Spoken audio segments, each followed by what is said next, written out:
बीरबल की कहानी एक प्रमुख और लोकप्रिय कहानी है जो मुगल सम्राट अकबर के दरबार में बीरबल, उनके समझदार और चतुर मंत्री के घटनाएं और उसकी बुद्धि को दर्शाती है।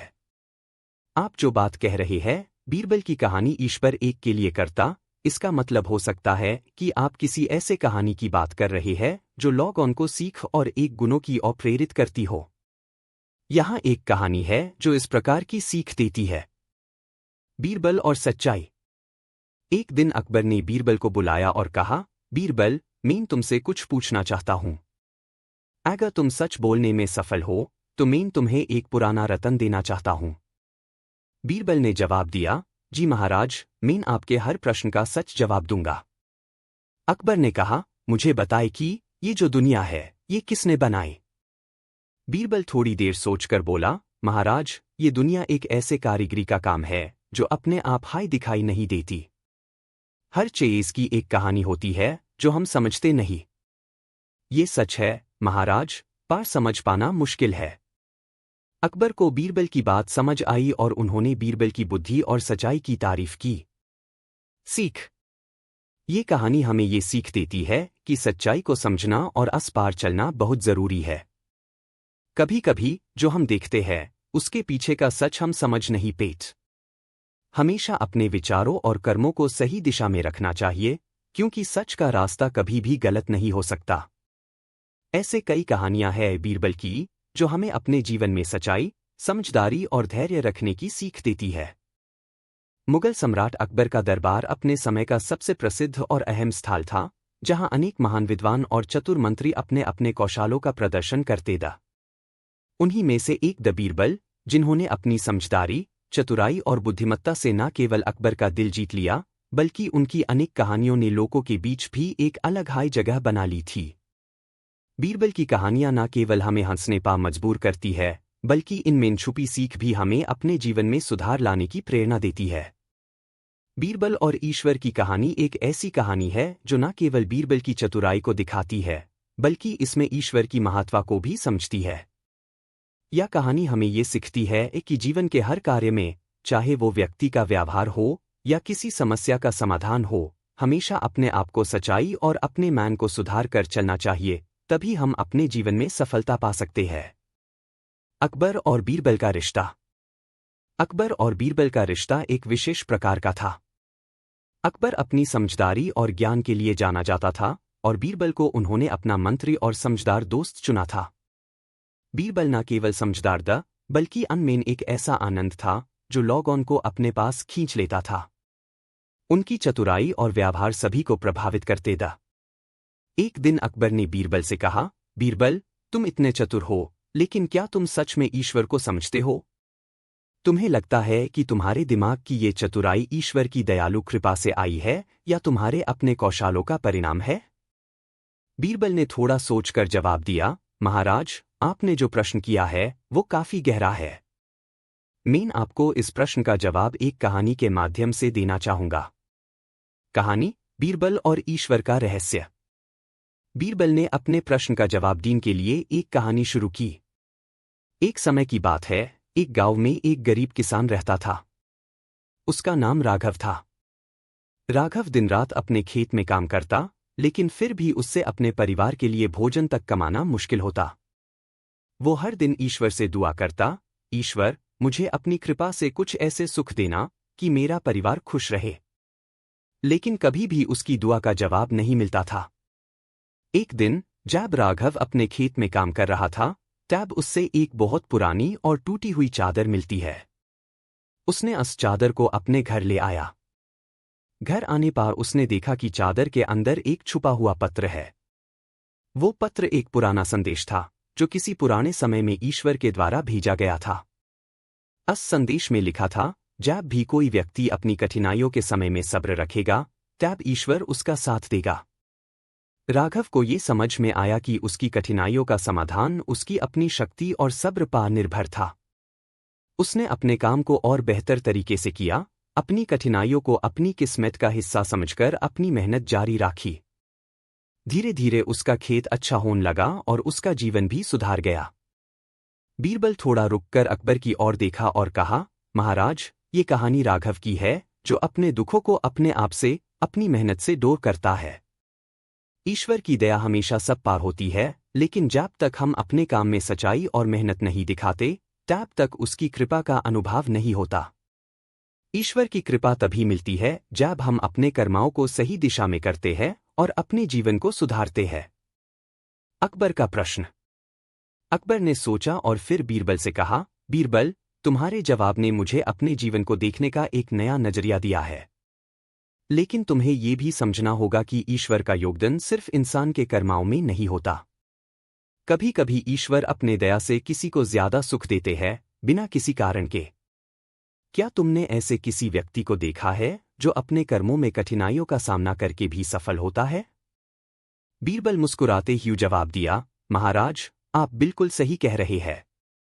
ईश्वर की दया कभी कभी बिना किसी कारण के भी होती है। ये दुनिया और इंसान के जीवन का एक रहस्य है। जब हम अपने जीवन में सच्चाई और दयालु मन से अपने कर्म करते हैं, तब ईश्वर हमारे उत्तरदायित्व को समझकर हमें अपनी कृपा देते हैं। बीरबल की बुद्धि और अकबर का ज्ञान। बीरबल की ये बातें अकबर के मन को बहुत प्रभावित करती है। उन्होंने सोचा कि सच में बीरबल का ज्ञान और उसकी समझदारी किसी आम मंत्री से काफी ज्यादा थी। अकबर ने अपने मन की बात बीरबल से कही, बीरबल, मैं तुम्हारे जवाब से समझ गया हूं कि ईश्वर की दया और कृपा हमेशा सब पार होती है। लेकिन एक चीज और है जो मैं समझना चाहता हूं। तुम्हारे कहने का क्या मतलब है कि हमारे कर्म और ईश्वर की दया का संबंध है? बीरबल ने जवाब दिया, महाराज, ये संबंध इतना गहरा है कि हम समझ नहीं पाते।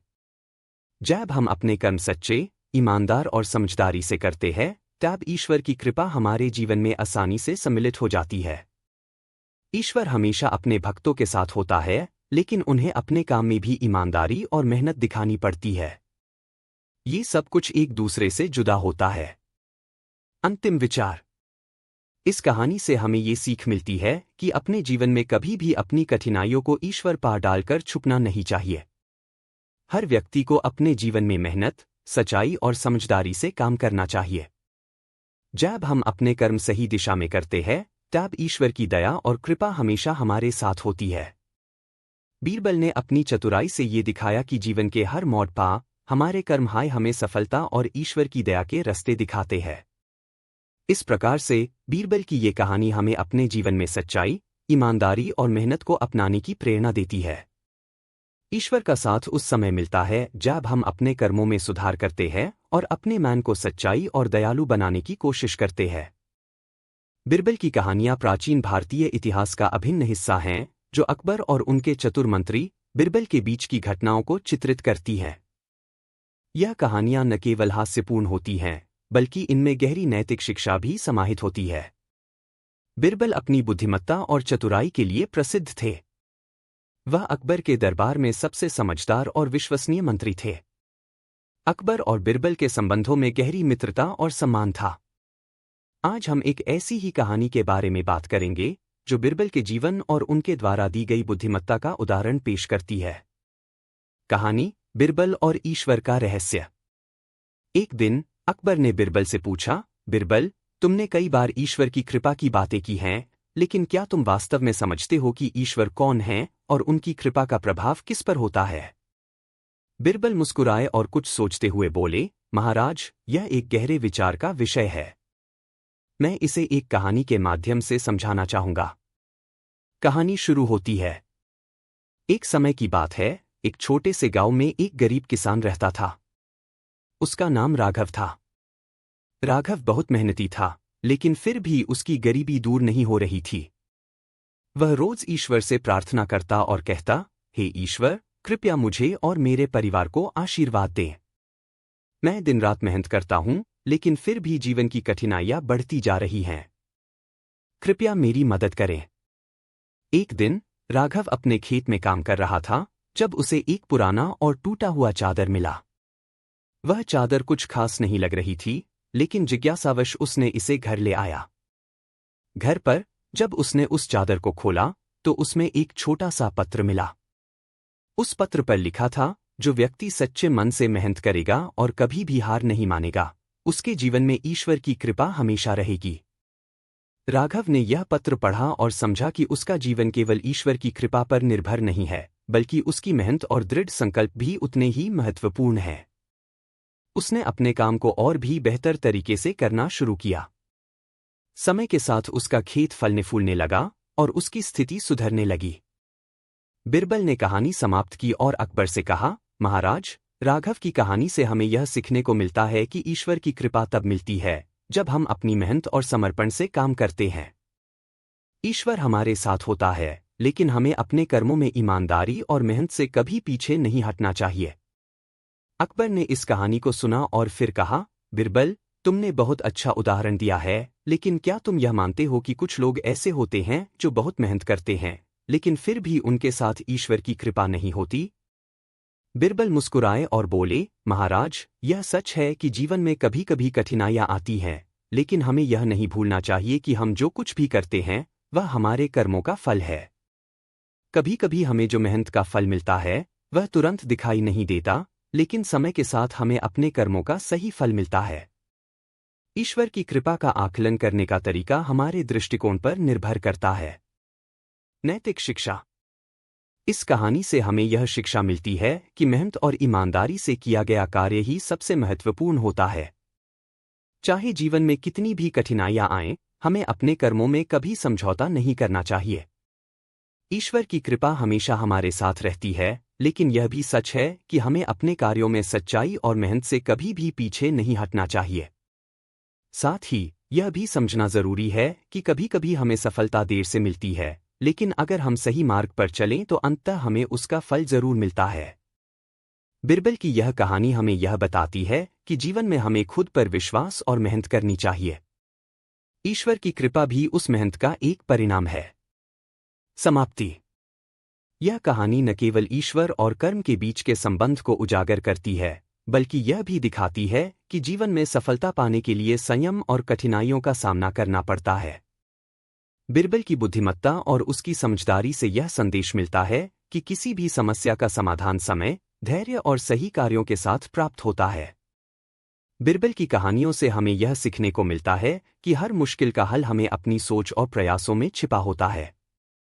बिरबल की कहानियां न केवल उनके चतुराई और बुद्धिमत्ता को दिखाती हैं, बल्कि यह भी दिखाती हैं कि उन्होंने किस प्रकार अपनी चतुराई और समझदारी से कठिन समस्याओं का हल निकाला। अकबर के दरबार में बिरबल को सबसे बुद्धिमान और समझदार मंत्री माना जाता था।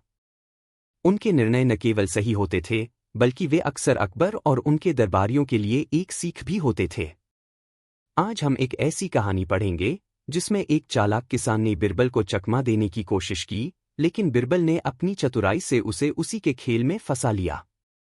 कहानी, बिरबल और चालाक किसान। एक दिन अकबर के दरबार में एक किसान आया और उसने कहा, महाराज, मुझे अपने खेत के लिए कुछ मदद चाहिए। मेरी फसल बहुत ही खराब हो रही है और मैं अपनी मेहनत से किसी भी तरह अपने परिवार का पालन पोषण नहीं कर पा रहा। अकबर ने उस किसान को देखा और फिर बिरबल से कहा, बिरबल, यह किसान क्या चाहता है? तुम इस मुद्दे पर ध्यान दो और यह देखो कि इसे किस तरह मदद दी जा सकती है। बिरबल ने किसान से कहा, तुम्हारा क्या नाम है? किसान ने जवाब दिया, मेरा नाम रामू है, महाराज। बिरबल ने पूछा, रामू, तुम किस प्रकार की मदद चाहते हो? क्या तुम्हारे पास कोई जमीन है? और तुम्हारे खेतों में क्या समस्या है? रामू ने कहा, मुझे अपनी फसल को उगाने के लिए और बेहतर तरीके से काम करने के लिए थोड़ी सी मदद चाहिए। बिरबल ने सोचा कि इस किसान की समस्याएं कहीं न कहीं नकली हो सकती हैं। उसे शंका हुई कि कहीं यह किसान दरबार को धोखा देने की कोशिश तो नहीं कर रहा। इसीलिए उन्होंने एक योजना बनाई। बिरबल की योजना। बिरबल ने किसान से कहा, रामू, तुम्हारे लिए एक समाधान है, लेकिन इसके लिए तुम्हें कुछ करने की आवश्यकता होगी। तुम अपनी फसल की स्थिति में सुधार नहीं कर सकते, लेकिन यदि तुम मेरे एक सवाल का सही जवाब दे सको तो मैं तुम्हारी मदद करूंगा। किसान ने उत्सुकता से पूछा, क्या सवाल है, महाराज? बिरबल ने मुस्कुराते हुए कहा, तुम्हें एक सप्ताह में एक बड़ा कार्य करना होगा। मैं तुम्हें 100 सोने की मुद्राएं दूंगा, लेकिन उसके लिए तुम्हें मेरी एक शर्त माननी होगी। मैं तुमसे केवल यह जानना चाहता हूं कि तुम्हारे खेत में सबसे बड़ा और मूल्यवान पौधा कौन सा है। रामू ने सोचा, यह तो एक आसान सवाल है। मेरे पास बहुत अच्छे पौधे हैं, लेकिन मुझे तो किसी एक का चुनाव करना है। वह तुरंत बोला, महाराज, मेरे खेत में सबसे अच्छा और मूल्यवान पौधा वह है जिसे मैं हर साल अपने खेत में बोता हूं और जिसका स्वाद सबसे बेहतरीन होता है। वह है आलू। बिरबल मुस्कुराए और फिर से पूछा, ठीक है रामू, तुमने सही उत्तर दिया। अब तुम्हें वह आलू लाकर मेरे पास लाना होगा और उसे मेरे सामने रखकर दिखाना होगा। किसान ने सोचा, यह तो बहुत आसान है। मुझे 1 सप्ताह का समय मिला है और मैं आलू उखाड़ लाऊंगा। योजना का उल्टा असर। 1 सप्ताह बाद किसान ने बिरबल से वादा किया और अपने खेत से आलू के पौधे उखाड़कर उन्हें दरबार में लाया। बिरबल ने किसान से कहा, रामू, मुझे यह आलू दिखाओ और बताओ कि क्यों यह पौधा सबसे मूल्यवान है। किसान ने खुशी खुशी आलू के पौधे बिरबल के सामने रखे और कहा, महाराज, ये आलू सबसे मूल्यवान है। मैं इन्हें अच्छे से उगाता हूं और हर साल इनसे अच्छे पैसे कमाता हूं। बिरबल ने आलू को ध्यान से देखा और फिर मुस्कुराते हुए कहा, रामू, यह आलू तो साधारण से पौधे हैं। अब तुमने जो यह पौधे लाए हैं, वे तुम्हारे खेत के सबसे मूल्यवान पौधे नहीं हो सकते। किसान चौंका और बोला, महाराज, क्या आप यह कह रहे हैं कि ये आलू मूल्यवान नहीं है? यह तो मेरे खेत का सबसे अच्छा पौधा है। बिरबल ने हंसते हुए कहा, तुमने तो कहा था कि यह आलू सबसे मूल्यवान है, लेकिन अब तुम बताओ, अगर यह आलू वाकई में सबसे मूल्यवान होता तो तुम इन्हें उखाड़कर क्यों ले आए? आलू को उखाड़ने से उसका मूल्य घट जाता है। तुम्हें इन्हें उखाड़ने की आवश्यकता नहीं थी। तुमने तो मुझसे केवल यह कहा था कि आलू सबसे मूल्यवान पौधा है, लेकिन तुमने कभी यह नहीं कहा कि आलू को उखाड़कर लाना है।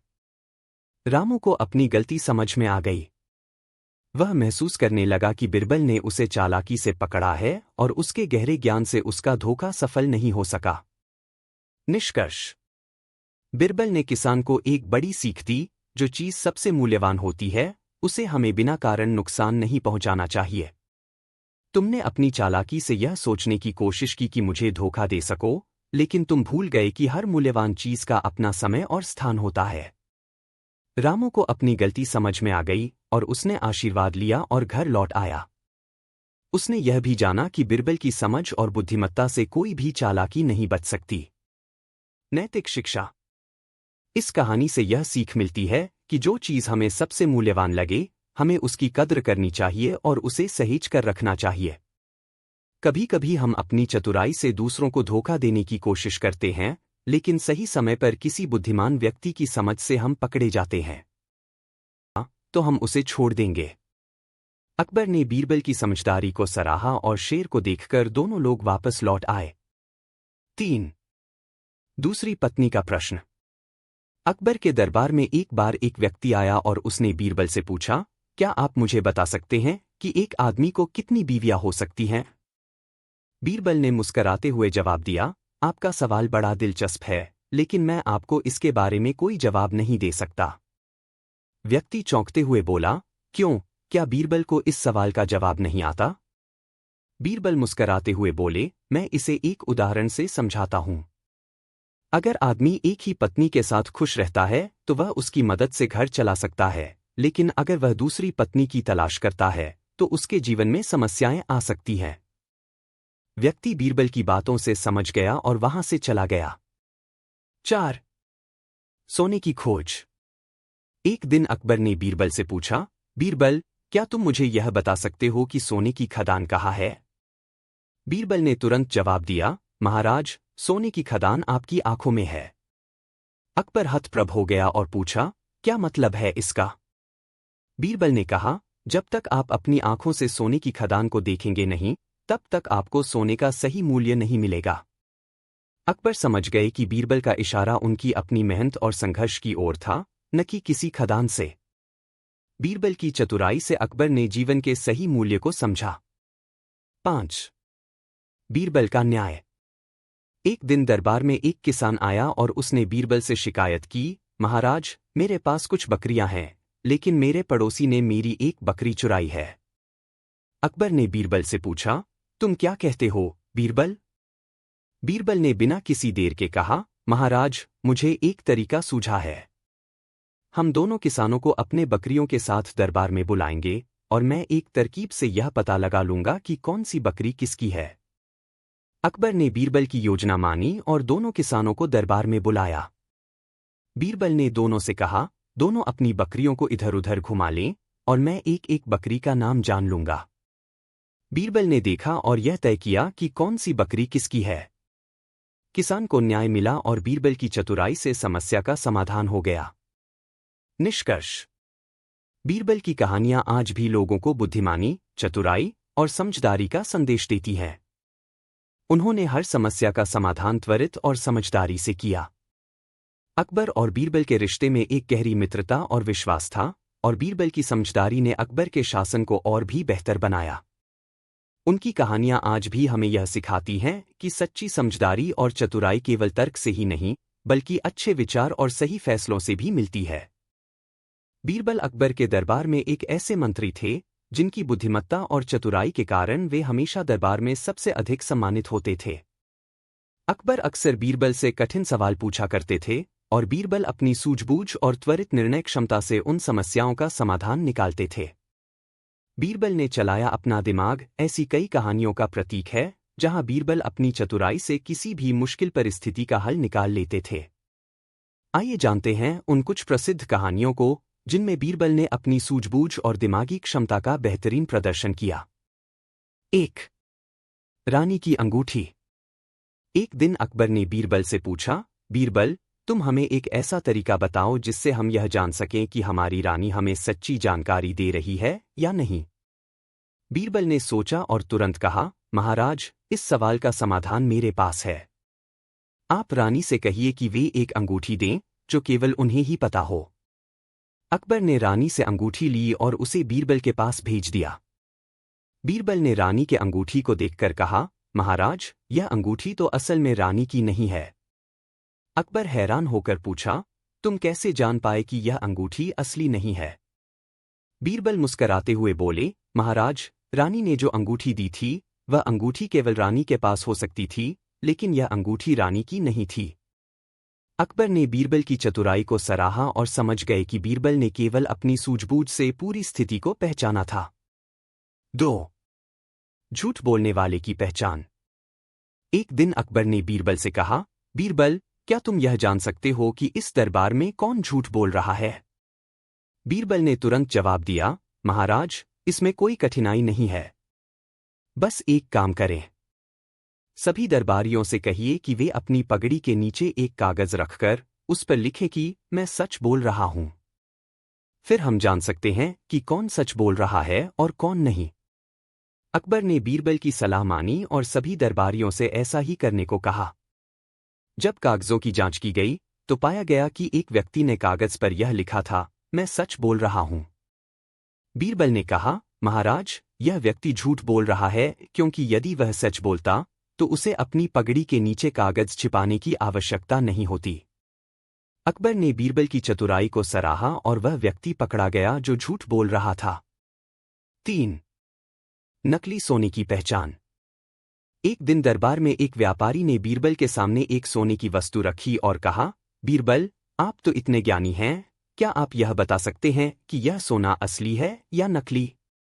बीरबल ने सोने की वस्तु को हाथ में लिया और मुस्कराते हुए बोले, महाराज, मुझे तो इसका एक बहुत सरल तरीका पता है। फिर उन्होंने सोने की वस्तु को आग में डाला। व्यापारी चौंका और बोला, बीरबल, आप इसे आग में क्यों डाल रहे हैं? यह तो सोना है, यह जल जाएगा। बीरबल ने कहा, यदि यह असली सोना है तो इसमें कोई फर्क नहीं पड़ेगा। यदि यह नकली है तो यह जलकर मिट्टी बन जाएगा। जैसे ही व्यापारी ने देखा कि सोने की वस्तु जलकर कुछ और बन गई, उसने यह स्वीकार किया कि वह वस्तु नकली थी। 4. 3 सवाल। एक दिन अकबर ने बीरबल से कहा, बीरबल, मैं तुम्हें 3 सवाल पूछूंगा और तुम तुरंत जवाब दो। बीरबल ने कहा, महाराज, मैं तैयार हूं। अकबर ने पहला सवाल पूछा, दुनिया का सबसे अच्छा भोजन क्या है?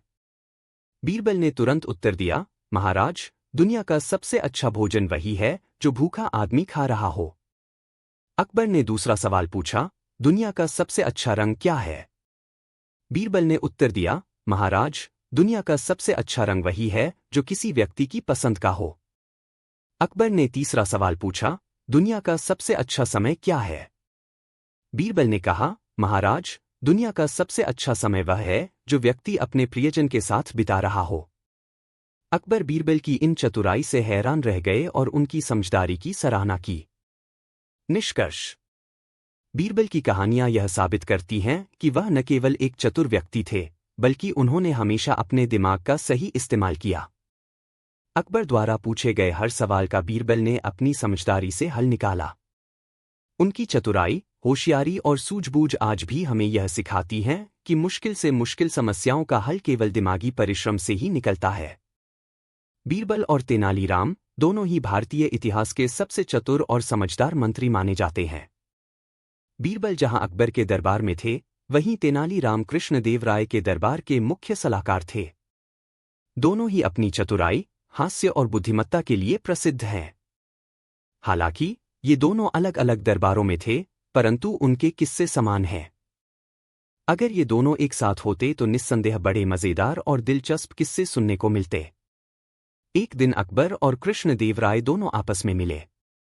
दोनों के बीच बड़ी दोस्ती थी और उन्होंने एक मजेदार चुनौती का प्रस्ताव रखा। दोनों ने तय किया कि वे अपने अपने मंत्री, बीरबल और तेनालीराम, को एक सवाल देंगे और देखेंगे कि कौन सबसे चतुर है। अकबर ने बीरबल से पूछा, बीरबल, अगर तुम जंगल में हो और तुम्हारे सामने शेर आ जाए, तो तुम क्या करोगे?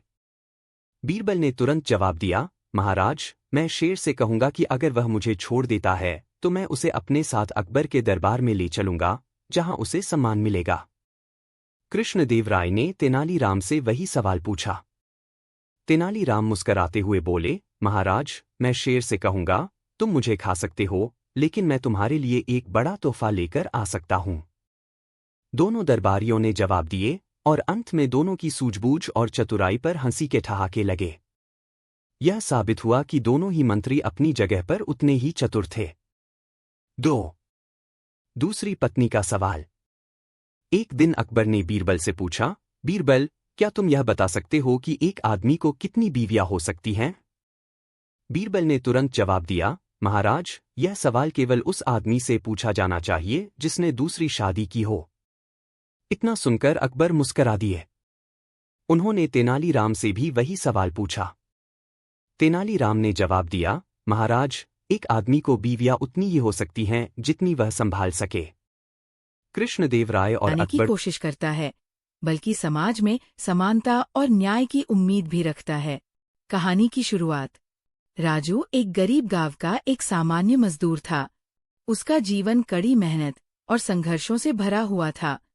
वह अपने परिवार के साथ छोटे से घर में रहता था और अपनी रोजमर्रा की जरूरतों को पूरा करने के लिए मेहनत करता था। राजू का काम खेतों में काम करना, सड़कों पर काम करना और कभी-कभी किसी निर्माण स्थल पर मजदूरी करना था। वह दिन रात मेहनत करता, लेकिन उसकी मेहनत का पूरा फल उसे कभी नहीं मिलता था। उसे लगता था कि उसके श्रम को हमेशा कम करके आंका जाता है। राजू का सपना था कि एक दिन वह अपने परिवार के लिए एक अच्छा घर बना सके, उसकी पत्नी को आरामदायक जीवन दे सके और बच्चों को अच्छे स्कूल में पढ़ा सके।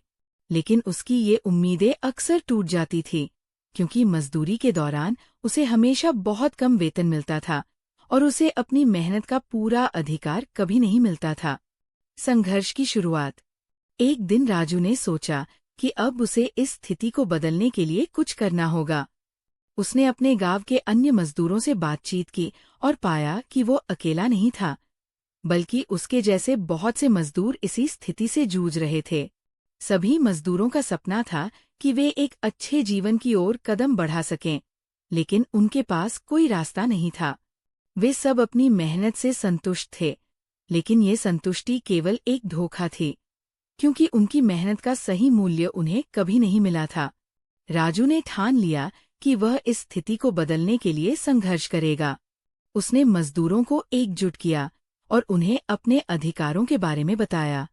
वह समझता था कि यदि वे एकजुट हो जाएंगे, तो वे अपने हक को पा सकते हैं। उसने एक दिन सभी मजदूरों को एक जगह बुलाया और एक सभा का आयोजन किया। सभा में उसने सभी से कहा, हमें अपने हक के लिए आवाज उठानी होगी। हमें अपने श्रम का पूरा मूल्य चाहिए। हमें अपने अधिकारों के लिए लड़ना होगा। अगर हम सब एक साथ आए तो हमारी आवाज सुनी जाएगी। मजदूरों ने राजू की बातों को गंभीरता से लिया और सभी ने एकजुट होकर अपने अधिकारों की मांग की। उन्होंने तय किया कि वे एक संगठन बनाएंगे जो उनकी समस्याओं को उठाएगा और उन्हें न्याय दिलवाएगा। मजदूरों का आंदोलन।